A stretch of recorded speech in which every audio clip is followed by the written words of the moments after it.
Hi guys. तो guys पिछले का लेक्चर में हम एक्सरसाइज 10.3 देखे थे, है ना। तो अब हम करेंगे 10.4। यहाँ पर नहीं करेंगे, इसके बाद आएगा आपका 10.4। यहाँ पर 10.4 से रिलेटेड जितना भी बेसिक फॉर्मूले सब हम यहाँ पर लिखेंगे, जो कि है आपका क्रॉस प्रोडक्ट। ठीक है, तो इस लेक्चर में सिर्फ क्रॉस प्रोडक्ट के बारे में देखेंगे। क्रॉस प्रोडक्ट क्या होता है, उसका फॉर्मूला क्या होता है और उसका एप्लीकेशन क्या होता है, तो वो सब आपको पता हो जाएगा। तब आप 10.4 आसानी से यानी पूरा इजी तरीके से आप कर सकते हो। तो स्टार्ट करें। तो चलिए, yes my name is Shankar Guru and you are watching All Learning Point. तो फटाफट स्टार्ट करते हैं। वेक्टर प्रोडक्ट, जिसको आप क्रॉस प्रोडक्ट भी कहते हो, है ना। तो क्रॉस प्रोडक्ट और vector product, vector product, vector product, है ना, इसको आप क्रॉस प्रोडक्ट कहते हो। क्या कहा जाता है? Cross product. हम डॉट प्रोडक्ट देख चुके थे, दो वेक्टर के बीच में डॉट लगता था, यहां पर क्रॉस लगेगा, यानी इस प्रकार लगेगा। ठीक है, क्रॉस लगेगा। तो सिंपल है भाई, ध्यान से सुनना। सपोज आपके पास वेक्टर ये है, सपोज ये आपके पास ए वेक्टर है। क्या है? ए वेक्टर है। और ए से ये आपका एक और वेक्टर है बी वेक्टर, और ए और बी का बीच का एंगल सपोज मान लो थीटा है। तो यहां पर क्या कहता है कि अगर ए वेक्टर क्रॉस बी वेक्टर कर रहे हो, यानी दो वेक्टर ए और बी का क्रॉस प्रोडक्ट निकाल रहे हो, तो फॉर्मूला क्या होता है भाई? ए वेक्टर का मैग्नीट्यूड बी वेक्टर का मैग्नीट्यूड, वहां पर क्या होता था? कॉस थीटा होता था, यहां पर क्या होगा भाई? Sine theta. क्या होगा? Sine theta. और इसके साथ यहां पर लगता है एन कैप, और ये एन कैप क्या होता है भाई? ये आपका डायरेक्शन बताता है। क्या बताता है? डायरेक्शन भी बताता है। क्या बताता है? डायरेक्शन। किसका? ना ए क्रॉस बी का। किसका? ए क्रॉस बी का बताता है। ए वेक्टर क्रॉस बी वेक्टर का डायरेक्शन बताता है। मतलब ए वेक्टर बी वेक्टर का डायरेक्शन बताता है। कैसे बताता है?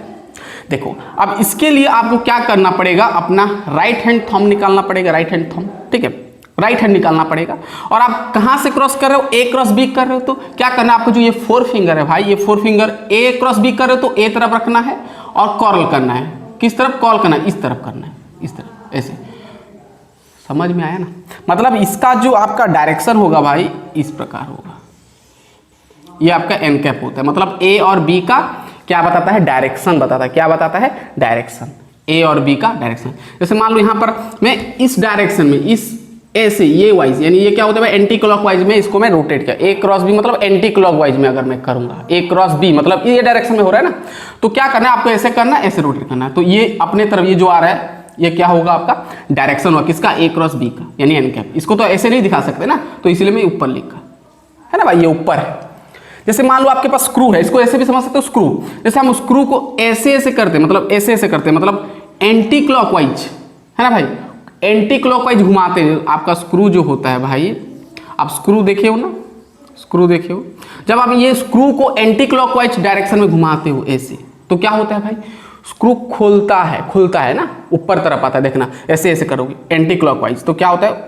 खुलता है। जैसे ढक्कन को एंटी क्लॉकवाइज ऐसे ऐसे घुमाते हो तो क्या होता है? ढक्कन खुलता है, यानी ऊपर तरफ उसका डायरेक्शन होता है। तो ये डायरेक्शन ठीक एन कैप है, यानी ए और बी का, ऐसे समझ सकते हो ना। ए से बी करो तो ए से बी तरफ कॉल करो, फोर फिंगर को ऐसे करो, तो थंब किधर आ रहा है? ऊपर तरफ आ रहा है, तो ये आपका डायरेक्शन हो जाएगा। ठीक है ना। अगर आप बी क्रॉस ए करते हो तो डायरेक्शन किस तरह आता है? नीचे तरफ आता है ना। बी से ए करते तो बी तरफ फोर फिंगर रख दो, थंब अंदर चला जाएगा, यानी इस प्रकार। यानी थंब कहां पर जा रहा है? थंब जहां पर जा रहा है वो आपका डायरेक्शन होता है। यानी अंदर तरफ जा रहा है तो अंदर तरफ, यानी ये वाला, ये आपका डायरेक्शन होगा, है ना, एन कैप। ये नेगेटिव होगा क्योंकि भाई इसका ऑपोजिट में है। ठीक है, कहानी समझ में आ गया? पूरा पूरा क्लियर? एन कैप क्या होता है? डायरेक्शन होता है। ठीक है, चलो अब यहां पर अगर बी क्रॉस ए करते तो क्या होता? बी क्रॉस ए वेक्टर करते तो क्या होता? वही आपका ए वेक्टर का मैग्नीट्यूड, बी वेक्टर का मैग्नीट्यूड, और बी वेक्टर पहले लिख सकते हो, और आपका हो जाता साइन थीटा, और यहाँ एन कैप जगह पर माइनस एन कैप हो जाता। तो मुझे बताओ, ए क्रॉस बी क्या बी क्रॉस ए के साथ इक्वल है? नहीं है, डायरेक्शन अपोजिट है। ठीक है, इक्वल है ये, बट डायरेक्शन अपोजिट है। यानी हम कह सकते हैं कि A vector cross B vector does not equal to B vector dot cross A vector. ठीक है ना, तो इसको भाई नोट करना। ठीक है, अब हम नोट डालेंगे। समझ में आ गया ना? पूरा पूरा क्लियर? डायरेक्शन कैसे चेक करना है पूरा क्लियर? इसको मिटाएंगे। चलिए, अब यहां पर एक नोट डालना है भाई आपको। चलो, अब ये अगर हम ए क्रॉस बी यानी क्रॉस प्रोडक्ट को हम अगर यूनिट वेक्टर में देखेंगे तो क्या होगा? थोड़ा देखते हैं। जैसे हम डॉट प्रोडक्ट को देखे थे, यहाँ पर भी देखेंगे। क्रॉस प्रोडक्ट को हम यूनिट वेक्टर्स में देखेंगे। यूनिट वेक्टर्स मतलब आई जे के, ठीक होता है। तो ऑर्थोगोनल यूनिट वेक्टर में ले लिया, सपोज यहाँ पर देखो, यहाँ पर ये है, ठीक है ये। अब यहाँ पर सपोज यूनिट वेक्टर है आपका आई कैप, ठीक है, ये क्या है आपका आई कैप, जे कैप, के कैप, ये एक्स, ये वाई, ये जेड। अब ध्यान से सुनना, हम जानते हैं यूनिट वेक्टर में ये सब एक्सिस क्या होते हैं, आपस में म्यूचुअली परपेंडिकुलर होता है ना, होता है कि नहीं, होता है। तो अगर मैं यहाँ पर पूछूं आई डॉट जे, क्या पूछूं, सपोज मैं आई के साथ पूछा, आई कैप पूछा, तो क्या लिखोगे भाई, आई कैप मतलब आई के ऊपर और एक आई कैप, यानी बीच का एंगल कितना होगा, 0 होगा। तो यानी आई वेक्टर का मैग्नीट्यूड, जे वेक्टर का magnitude into sine 0 into N cap करना है। एन कैप क्या होगा भाई, यहाँ पर एन कैप डायरेक्शन क्या होगा भाई, आई के साथ डायरेक्शन क्या होगा भाई, 0 आएगा ना। तो आपका पूरा 0 आएगा, डायरेक्शन यहाँ पर नहीं मिलेगा आपको, है ना। तो यहाँ पर साइन थीटा साइन 0 बिठाओगे तो पूरा का पूरा 0 आ जाएगा। क्या हो जाएगा, साइन थीटा जगह पर 0 बिठाओगे तो 0 आ जाएगा।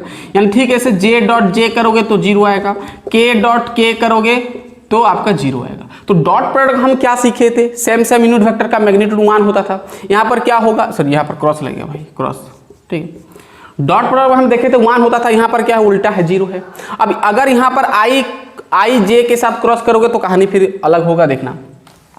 अब देखना यहाँ पर, इसको नोट करना। अब अगर मैं यहाँ पर आई, इसको भी मिटा दिया मैं, चलो सबको मिटा दिया, ठीक है। अब मैं अगर आई जे के साथ करूंगा, आई क्रॉस जे निकालूंगा तो क्या होगा भाई, आई कैप जे कैप का मैग्नीट्यूड इंटू साइन थीटा क्या होगा भाई, 90 डिग्री हो जाएगा। देखो आई जे के साथ बीच का एंगल क्या आएगा भाई, थीटा 90 डिग्री हो जाएगा, 90 इंटू एन कैप क्या होगा भाई, देखना आई जे का एन कैप क्या होगा, आई क्रॉस जे से करेंगे मतलब इधर करेंगे, इधर मुड़ेंगे तो ये आपका क्या हो जाएगा, डायरेक्शन हो गया, यानी जेड एक्सिस, यानी कि आपका के कैप हो जाएगा, के कैप आपका उसका डायरेक्शन हो जाएगा। और ध्यान देना, जो आपका ये जो डायरेक्शन होता है हमेशा दो वेक्टर का परपेंडिकुलर होता है। ये वेक्टर का परपेंडिकुलर ये है, तो आई से अगर जे मुड़ोगे, आई से जे मतलब ऐसे करना है, ठीक है। ये कैसे जाएगा भाई, ऐसे, है ना, मतलब ये थंब ऊपर तरफ आ रहा है, ये वाला, ठीक है। वही कहानी है भाई, यानी आपका क्या हो जाएगा, के कैप हो जाएगा, है ना, एन कैप आपका के कैप हो जाएगा।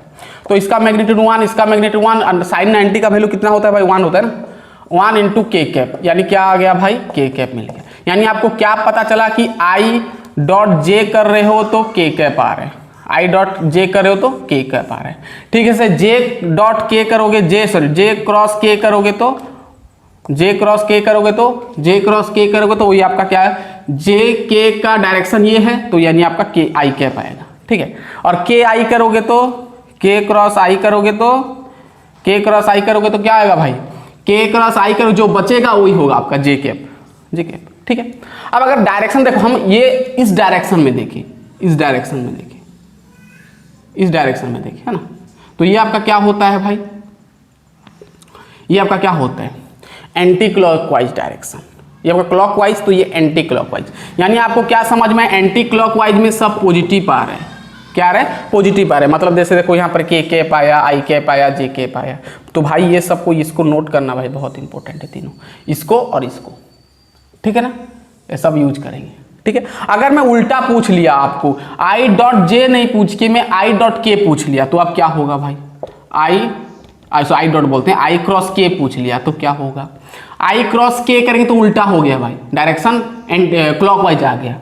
तो आई डॉट के, आई क्रॉस के करेंगे तो क्या आएगा, जे के पावर, बट यहाँ पर माइनस लगेगा, ठीक है, डायरेक्शन ऑपोजिट आ गया, ठीक है, माइनस जे के, ठीक है। से मैं अगर एंटी क्लॉकवाइज में करोगे तो क्या आएगा भाई, नेगेटिव आएगा, एंटी क्लॉकवाइज करोगे तो नेगेटिव आएगा वैल्यू, है ना। जैसे मैं यहाँ पर पूछ लिया के क्रॉस जे पूछ लिया, तो देखना है के क्रॉस जे, अरे अल्फाबेट अनुसार लेना है ना आपको, एक्स वाई जेड, सॉरी मतलब जैसे के, देखो यहाँ पर, अरे हमारा क्या होता है, आई जे के होता है, ये एक्चुअली प्रॉपर ऑर्डर है आपका, है ना, आई जे के, इस आई क्रॉस जे या तो फिर जे क्रॉस के या तो फिर के क्रॉस आई करोगे, मतलब एंटी क्लॉकवाइज करोगे तो पॉजिटिव आएगा वैल्यू, और उल्टा करोगे तो क्रॉस नेगेटिव आएगा।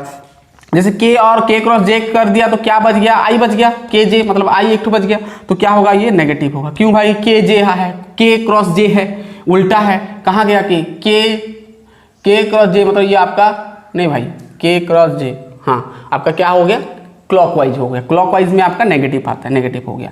अब जैसे मैं पूछूं कि क्रॉस जे, अब मैं जे क्रॉस आई पूछूंगा, जे क्रॉस आई पूछूंगा तो क्या आएगा, जे क्रॉस आई पूछूंगा तो ये भी आपका क्लॉकवाइज यानी नेगेटिव। जे आई हुआ, क्या बच गया, के बच गया, तो के नेगेटिव हो गया। तो भाई ये सब नोट करना। क्या समझ में आया आपको कि सेम यूनिट वेक्टर का क्रॉस प्रोडक्ट क्या होता है भाई, 0 होता है। और अलग अलग का कहानी अलग अलग है। जैसे आई जे के साथ आपको चेक करना है कि क्लॉकवाइज है कि एंटी क्लॉकवाइज है। अगर एंटी क्लॉकवाइज है तो एंटी क्लॉकवाइज, अगर एंटी क्लॉकवाइज है तो पॉजिटिव लगेगा, अगर क्लॉकवाइज है तो क्या लगेगा, नेगेटिव लगेगा। ठीक है ना, समझ में आ गया पूरा भाई। इतना नोट करो, फिर इसका एप्लीकेशन है, बहुत सिंपल है भाई। चलो लिख लो। चलिए अब हम इसका ना थोड़ा प्रॉपर्टीज देख लेते हैं, या तो फिर एप्लीकेशन को, एप्लीकेशन लिख दो। चलो एप्लीकेशन, हम इसको कैसे कहाँ कहाँ पर यूज एप्लीकेशन कर सकते हैं, अप्लाई कर सकते हैं। लेकिन उससे पहले एक नोट डालना, पहले नोट डालो। एप्लीकेशन करने से पहले हम थोड़ा नोट डालेंगे, नोट थोड़ा समझते हैं ना। एक फॉर्मूला, मतलब अगर आपके पास दो वेक्टर है, अगर आपके पास दो वेक्टर दे दिया है और उसका आपको पूछा क्रॉस प्रोडक्ट निकालो, तो उसका शॉर्टकट तरीका क्या होता है मैं आपको बता देता हूं। डिटरमिनेंट पढ़ चुके होंगे, चलिए नोट डालो। सपोज आपके पास एक वेक्टर है, मान लो ए वेक्टर, इसका सपोज ये वेक्टर है वो आपका a1 i cap plus suppose है आपका a2 j cap plus a3 k cap है। ठीक है, आपके पास एक वेक्टर है। और एक वेक्टर है b vector a2 i cap, sorry b1 i cap plus b2 j cap plus plus plus b3 k cap. ठीक है, अब मैं यहां पर पूछा कि a क्रॉस b क्या होगा, तो सिंपल आपको फॉर्मूला रख लेना है डिटर्मिनेंट ऑफ, डिटर्मिनेंट जानते हो, डिटर्मिनेंट अब क्या करना है, पहले आई जे के है तो आई जे के पहले आपको आंख बंद करके लिख देना है यूनिट वेक्टर पहला रो में। ठीक है, दूसरा रो में क्या करना है, पूरा पहला वाला वेक्टर का कोफिशिएंट लिख देना है, यानी a1 a2 a3 फिर b1 b2 b3, है ना। ये आपका डिटरमिनेंट फॉर्म में लिख देना है। तो यहाँ पर जो वैल्यू मिलेगा, अब इसको कैलकुलेशन करोगे डिटरमिनेंट कर सकते हो ना। तो ये सिंपल भाई क्रॉस प्रोडक्ट निकालने का तरीका होता है अगर आपके पास दो वेक्टर है तो। ठीक है, समझ में आ गया पूरा क्लियर। अब अप्लाई करेंगे भाई, टेंशन मत लेना, ये अप्लाई करेंगे। चलो अब हम थोड़ा इसका एप्लीकेशन देख लेते हैं, कहाँ कहाँ पर इसको हम यूज करते हैं। एप्लीकेशन, ठीक है, एप्लीकेशन सबसे पहले तो हम इसको ट्राइंगल का एरिया निकालने के लिए हम यूज कर सकते हैं, या तो फिर पैरेललोग्राम को पहले देखते हैं। पैरेललोग्राम यानी area of parallelogram, area of parallelogram यानी पैरेललोग्राम का एरिया निकालने के लिए हम क्रॉस प्रोडक्ट यूज कर सकते हैं। ठीक है, कैसे यूज करना है भाई, सिंपल है। आपके पास अगर पैरेललोग्राम का एडजेसेंट साइड है, दो एडजेसेंट साइड है, ये वाला एक तो साइड है ए वेक्टर और ये वाला एक तो साइड है। ठीक है, अब इसको ऐसे कंप्लीट कर दें तो पैरेललोग्राम हो जाएगा। ठीक है ना। ठीक है, तो अगर आपके पास क्या है भाई, एडजेसेंट साइड है, एक वेक्टर ये वेक्टर, ये एडजेसेंट साइड होता है दोनों, तो ये आपका एडजेसेंट साइड है। तो क्या करना है, सिंपल इसका अगर आप एरिया निकाल रहे हो तो दोनों का क्या करना है, क्रॉस प्रोडक्ट करना है, फिर मैग्नीट्यूड कर देना है। तो इसको नोट करना भाई। ठीक है, क्रॉस प्रोडक्ट कैसे निकालना है, इसके फॉर्मूला से अनुसार, फिर मैग्नीट्यूड लास्ट में जो भी मिलेगा मैग्नीट्यूड निकाल लेना है ना। चलो मैं बताऊंगा, सब अब अप्लाई करेंगे। ये तो हो गया भाई।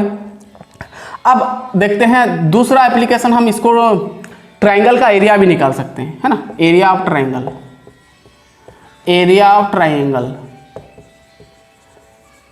चिंता मत करो, हम लेंगे आपका एग्जांपल भी लेंगे। ठीक है, चलो ट्राइंगल का एरिया कैसे निकालेंगे भाई, अगर आपके पास वेक्टर है ये और ये वेक्टर का एडजेसेंट साइड है ये बी वेक्टर, ठीक है, ये है, और आपके पास ये पूरा वेक्टर को कंप्लीट कर लिया मैं।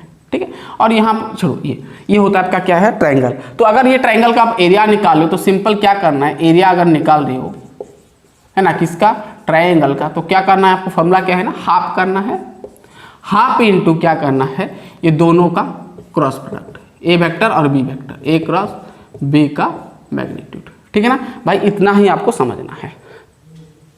जो भी दो ठो आपका एडजेसेंट साइड होगा उसका क्रॉस प्रोडक्ट करके मैग्नीट्यूड निकाल लेना है। अब इसको पहले नोट डाउन कर लो, दिमाग में फिट कर लो। अब हम क्वेश्चन करेंगे आपका एग्जांपल। ठीक है, तो आपका जो एक्सरसाइज तो हम बाद में देखेंगे भाई, पहले तो इसको हम समझ लेते हैं ठीक से फॉर्मूला सब। तो समझ में आ गया, अगर आपके पास दो वेक्टर तो क्रॉस प्रोडक्ट कैसे निकालना है, डिटरमिनेंट फॉर्म में पता चल गया। चलिए आपको डिटरमिनेंट फॉर्म में ही निकालना है। चलिए अब हम देखते हैं क्वेश्चन। चलिए जैसे आप एग्जांपल निकाल सकते हो, आपका किताब में है, एनसीईआरटी किताब में देख सकते हैं एग्जांपल नंबर 22 है ना।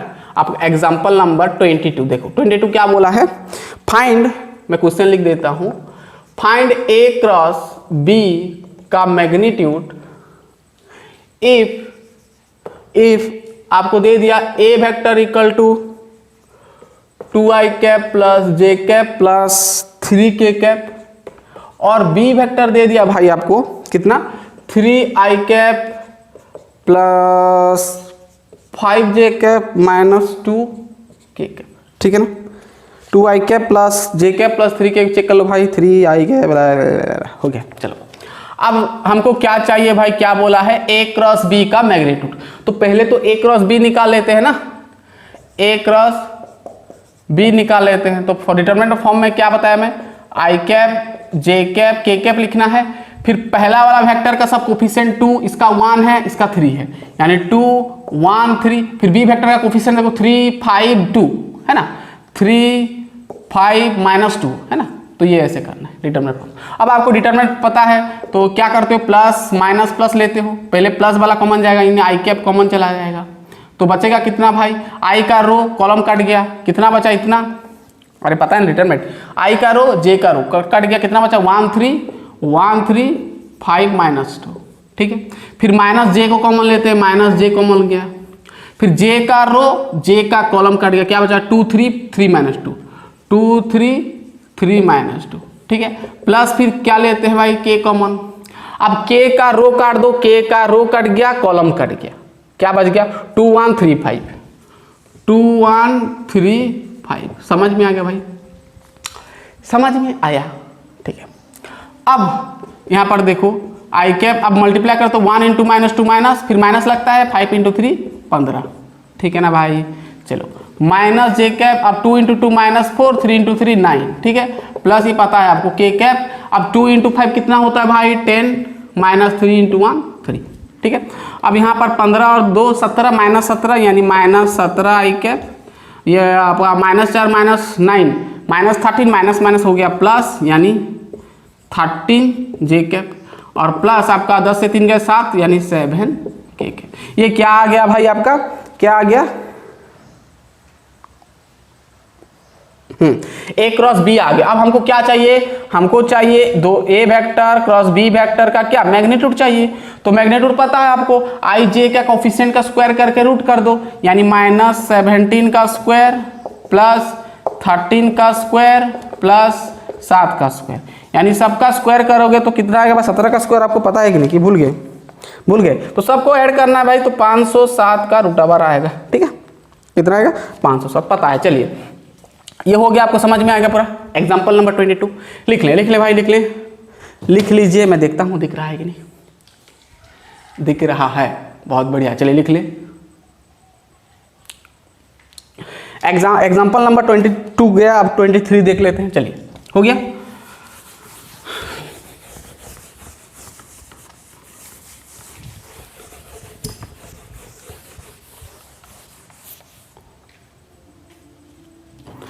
चलिए एग्जाम्पल नंबर 23, एग्जाम्पल नंबर 23 क्या बोला है, फाइंड यूनिट वेक्टर, क्या बोला है ध्यान से सुनना, find a unit vector perpendicular to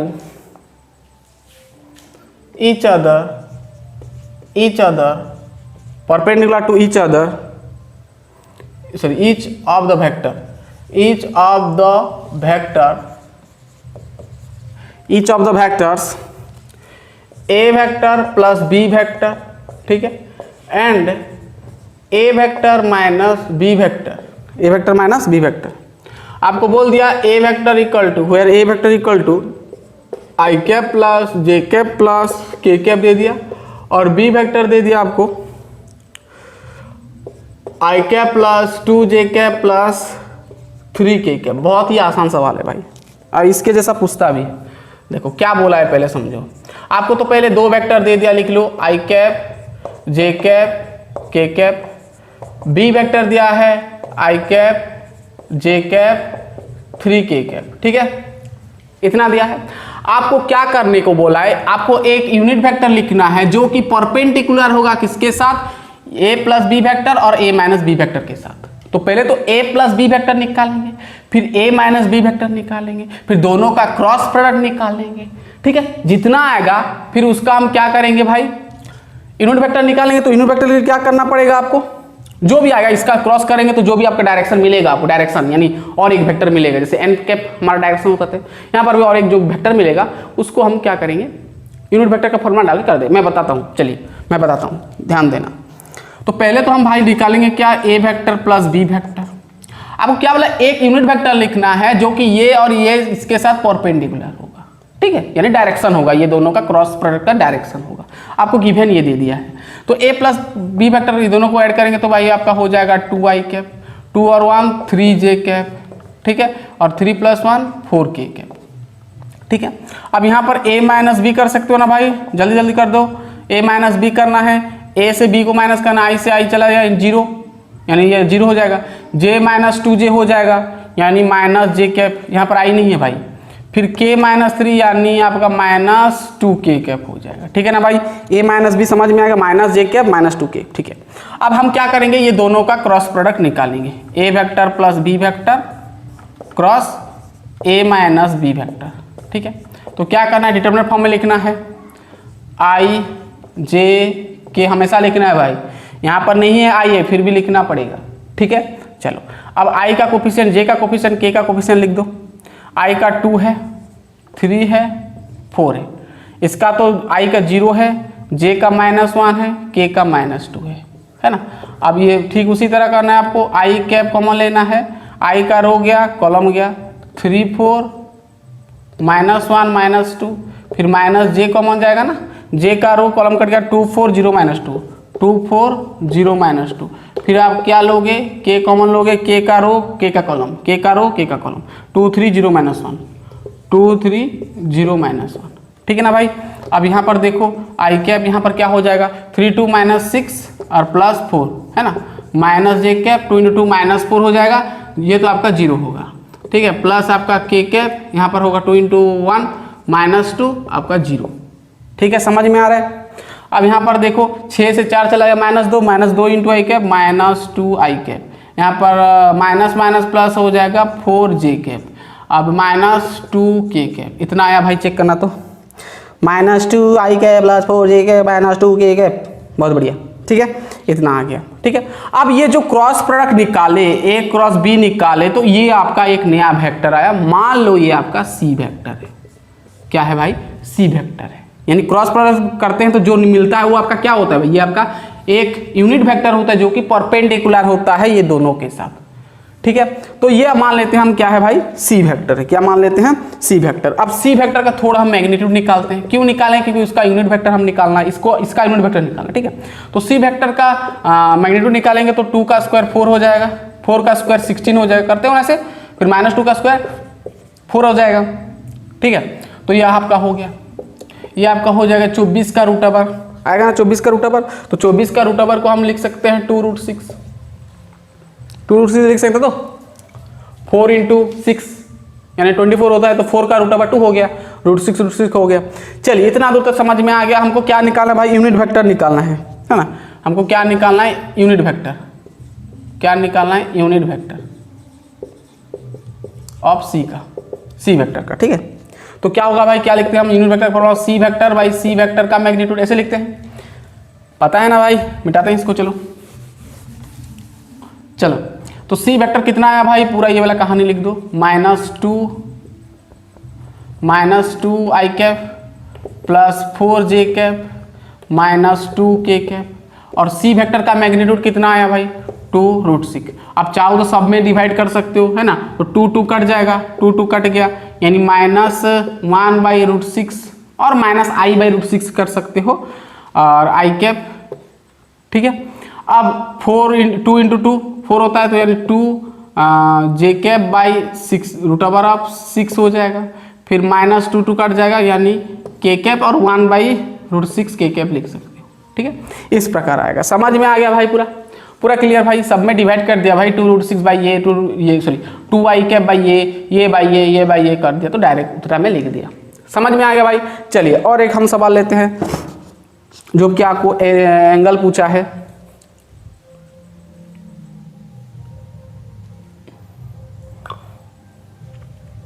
चलिए हो गया, मिटाते हैं। चलो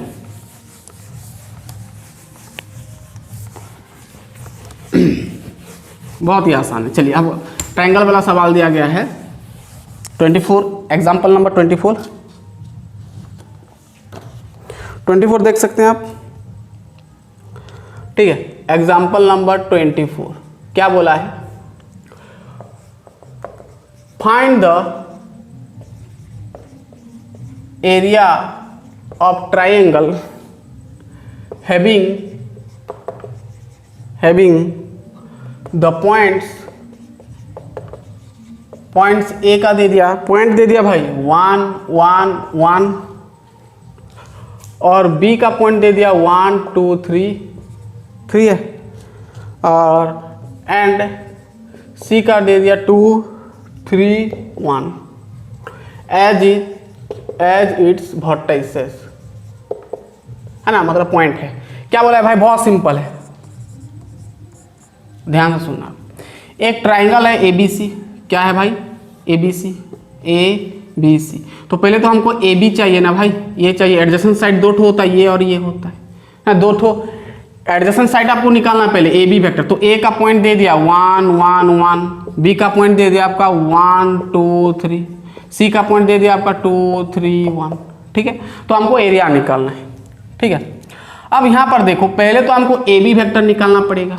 तो यहाँ पर एरिया अगर हम निकालेंगे तो क्या करेंगे भाई? AB वेक्टर, हम पहले AB वेक्टर निकालेंगे, फिर क्या निकालेंगे? AC वेक्टर, क्योंकि एडजेसेंट साइड का क्रॉस प्रोडक्ट का मैग्नीट्यूड करते हैं और आगे देते हैं हाफ।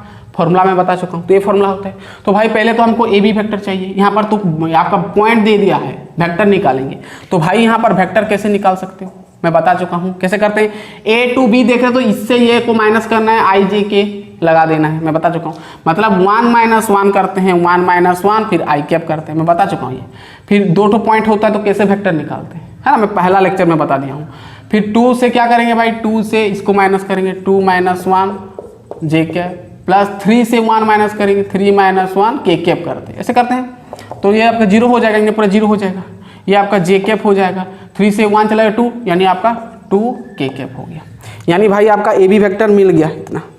ठीक है, अब हम देखते हैं AC वेक्टर। AB वेक्टर मिल गया। चलो अब हम देखते हैं क्या? AC vector.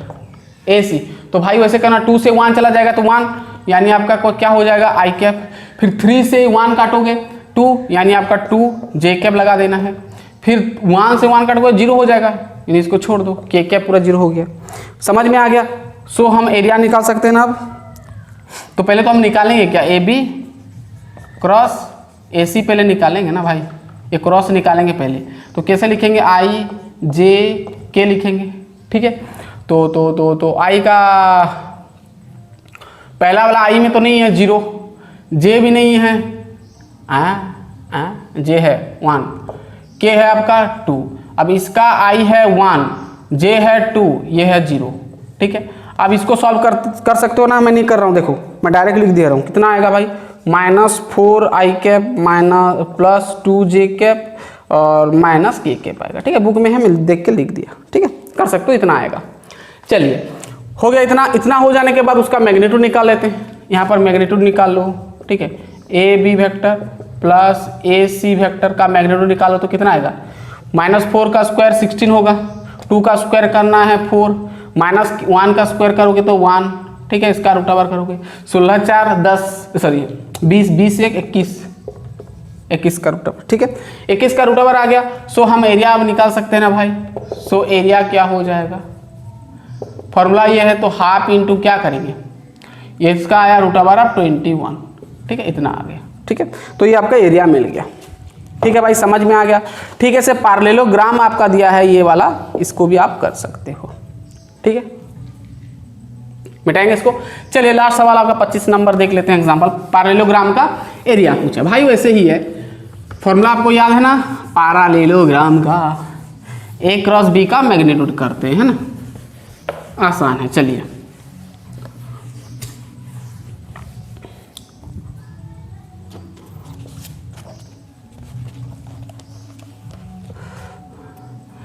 एग्जाम्पल नंबर 25 क्या बोला है आपको, बोला है फाइंड एरिया, ठीक है। इफ मैं डायरेक्ट दे दिया, इफ डायरेक्ट आप देख सकते हैं एडजेसेंट साइड दे दिया, इफ मैं डायरेक्ट मेरे तरफ से मैं क्वेश्चन बना के दे रहा हूँ आपको, है ना, वही है 25, वही वेक्टर मैं दूंगा, ठीक है। मैं शॉर्टली लिख दिया इसको, A vector equal to 3i cap plus J cap plus 4k cap दिया है, और बी वेक्टर दिया है कितना भाई, ये आपका क्या है, एडजेसेंट साइड दे दिया है, B I cap I cap minus J cap plus K cap, इसको मैच करो तो 3i cap plus J cap plus 4 cap, ठीक है। ये आपका क्या है, एडजेसेंट साइड है, ठीक है, पैरेललोग्राम का। Find the area of parallelogram, ऐसे में ड्रॉ कर दिया, ठीक है, पैरेललोग्राम है ना, पैरेललोग्राम यानी पैरेललोग्राम का एडजेसेंट साइड दे दिया भाई, ये ए वेक्टर है ना, जो कि आपका ये है, ये ए वेक्टर है, और ये आपका और एक एडजेसेंट साइड आपका बी वेक्टर, ठीक है, ये आपका पैरेललोग्राम है। तो आपका इसका क्या निकालना है, ये पूरा पैरेललोग्राम का एरिया निकालना। तो फॉर्मूला क्या होता है भाई, एरिया इक्वल टू क्या होता है, हम ए वेक्टर करते हैं और क्रॉस बी वेक्टर करते हैं, उसका मैग्नीट्यूड करते हैं, सिंपल भाई, ठीक है। तो ए वेक्टर क्रॉस सॉल्यूशन कर सकते हो ना, अब ए वेक्टर क्रॉस बी वेक्टर पहले निकालना पड़ेगा, तो आई कैप जे कैप के कैप करना है, ठीक है।